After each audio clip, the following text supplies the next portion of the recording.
Good morning, traders. This is Shane Scott, the moderator of Newsware's Trade Talk. At Trade Talk, we're providing you with the up-to-the-minute news on the market, along with the facts, themes, and short-term trading ideas for the day ahead. Joining me today is our trading anchor, Bill Olson, who brings over 30 years of institutional trading knowledge to our program. Let's get things started with our markets update. U.S. futures are ticking downward this morning, with S&P futures down 0.2%, Dow futures down 0.26%, and NASDAQ futures down 0.14%. The global rally stops today as investors take a break to sift through earnings and weigh the impact of rising inflation expectations with stocks at record highs. S&P 500 index futures are slipping after closing higher for 6 straight days. The dollar is falling while treasuries are advancing. Stretched valuations are giving investors pause as they welcome in advancing vaccination efforts, rising stimulus prospects, and a slowdown in coronavirus infections across the globe. The inflation expectations are near the highest since 2013. And with this comes the question about when the so-called reflation trade in bonds could start to threaten equities. Elsewhere in markets, Brent crude oil hovered around $60 a barrel on signs that the global market is tightening and demand is improving. Bitcoin has jumped to record heights after Tesla bought 1.5 billion of the cryptocurrency.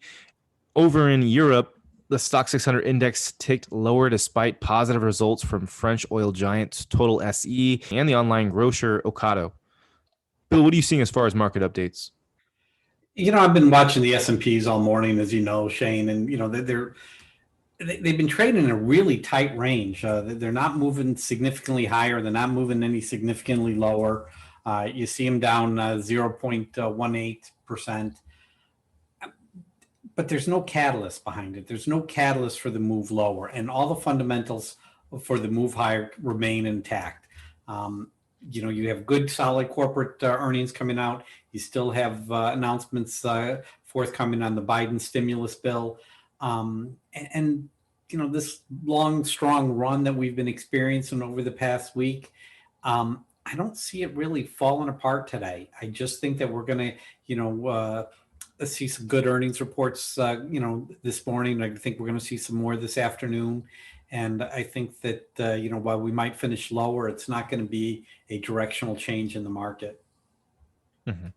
Well, moving into our earnings to watch today, Bill, what type of earnings are we expecting today? Let's look at RAMP, R-A-M-P. We talked about this last week. They delivered a 7-cent beat on higher revenue. Stocks up 2.7%. Ticker CHGG, they delivered a 6-cent beat on higher revenue, and they're trading higher by 4.8% this morning. Take-Two, they really did well. They delivered a 61-cent beat on stronger revenue, but the guidance was weak, and that's why the stock's down 4.5% this morning. This is one of the ones we noted about yesterday. It's like they're growing off the strength of their old games. They don't have a lot new coming out.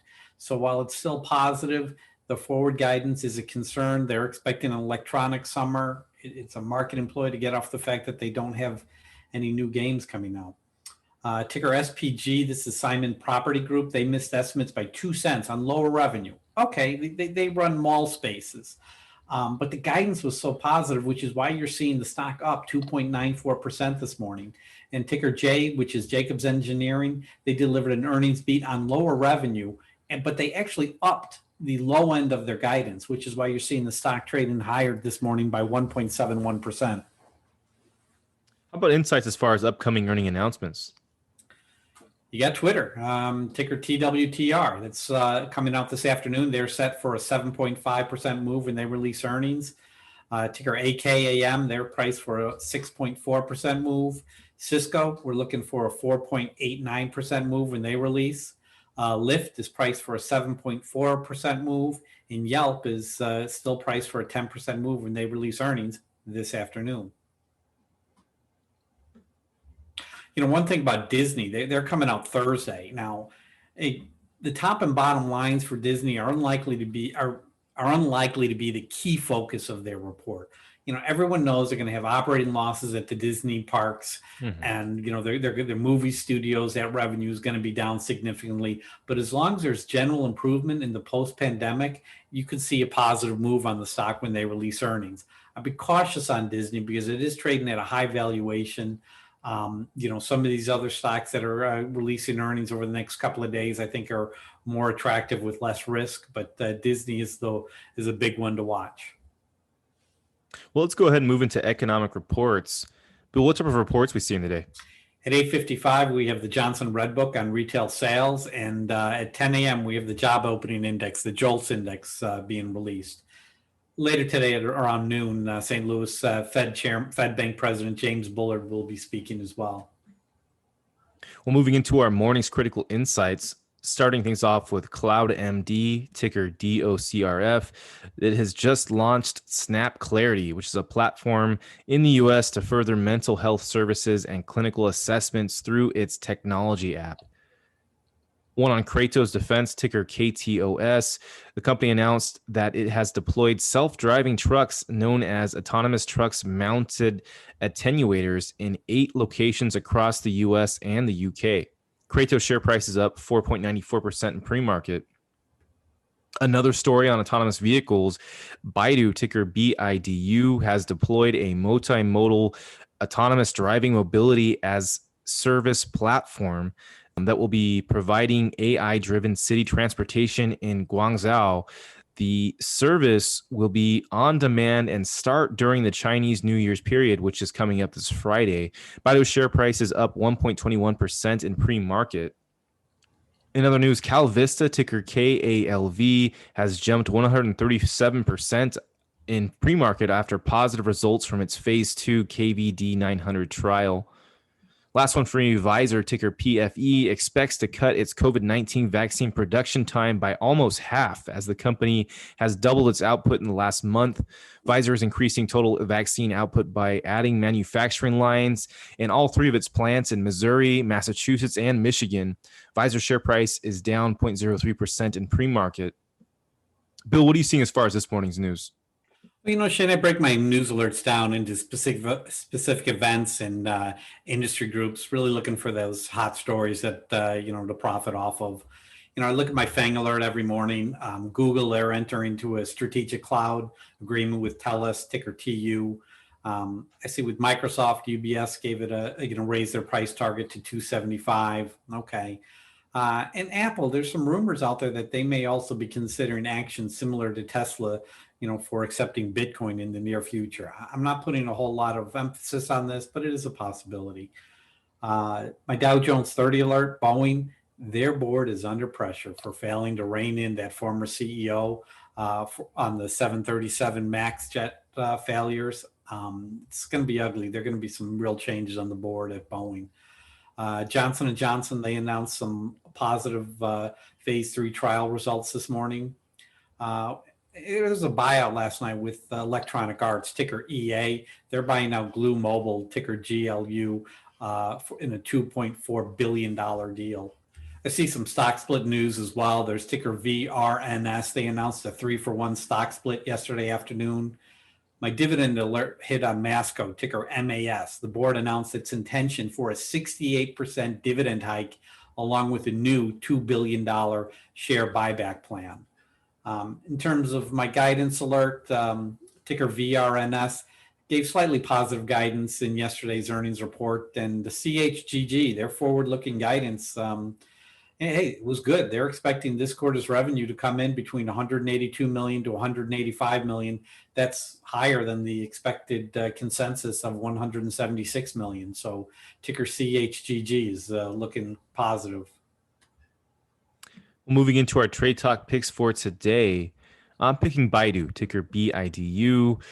Just off the news that it's deploying this autonomous driving service that's going to be taking place in China just before Chinese New Year. This is one that we can definitely see some appreciation from, I think. And although this celebration time starts Friday, going off the news into it, I think there's going to be some hype. So it's already up 1.21% in pre-market, which isn't too much, but it's showing us that there is some momentum today and there is some opportunity. So I'm looking at this one at the open. I think that we can see something from there. What's your pick looking like, Bill? Looking at ticker BG, Bungie Corp. This is a run into earnings. I see some positive option flow yesterday. Earnings are due out tomorrow, and you're looking for an expected move of 4.6%. So yeah, I want to get it a little cheaper though. Set the 74.50 level. I think it may be able to trade down to 74 this morning, and then that's where I'm kind of looking to get in at, and ride it for $1 or 1%. Well, moving into what's hot off the press, this is the news that's hitting the tape as we speak that will be moving the stocks today. Let's go ahead and get right into it. So looking at our newsware alerts and seeing all the headlines streaming in, Bill, which are the ones that we should be letting traders know about today? Ticker BTTR, that's a Better Choice Company. They announced a $2 million stock repurchasing program. Marriott, ticker MAR, they just signed an agreement with Sunwing Travel Group. One on Global Ship Lease, ticker GSL.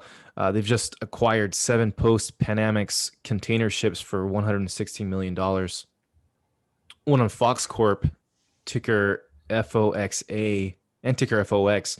They've jumped 5% in pre-market to $34.26 after their quarter 2 results beat expectations. Here's one, CATM, Catronics, to cease conducting quarterly earnings conference calls. That's interesting. That's not good. I see ticker G, Genpact. They announced a partnership with Massmart. One's just on headline here. Alibaba, ticker BABA. Headline reading that Alibaba shares relatively quiet following headlines. Ant financial investors have no anti-dilution protection and can't easily exit their stakes until the company lists. So this doesn't look like the most positive news for them. Here's one on ticker FOXA, Fox Now. Fox Nation is now going to be available on Vizio's SmartCast platform. This is their attempt to provide streaming services on TVs that are purchased, and they're just adding additional channels. That's interesting. Anything else interesting for you, Bill? No, that's all I'm seeing today.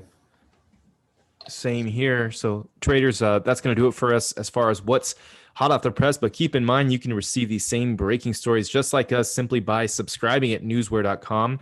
Check us out for a free trial today. It will definitely up your trading game. Moving into our scoreboard, talking about how our picks did from Monday. I had Cubic, ticker CUB. It opened at $69.30. And after having a relatively flat day in the market, it went up to another 30 cents to about $69.60 for a 0.43% gain. There was a little extra to be made if you got in a little bit later in the day. At one point, it was down to $69 flat. And so a little bit more to be made, but it just was a relatively flat day. So positive in the end, but just a little bit low as far as our expectation. How'd yours end up doing, Bill? Well, I did ticker AIZ yesterday. This is an earnings play as well. Stock opened up at $134.81 and ran to a high of $135.76. So it was just shy of the dollar gain, but it was still a positive gainer for the day, so I can't complain. Nice. Well, that's going to do it for us here at Trade Talk. But traders, you know what to do. Let's get out there. Let's make some green.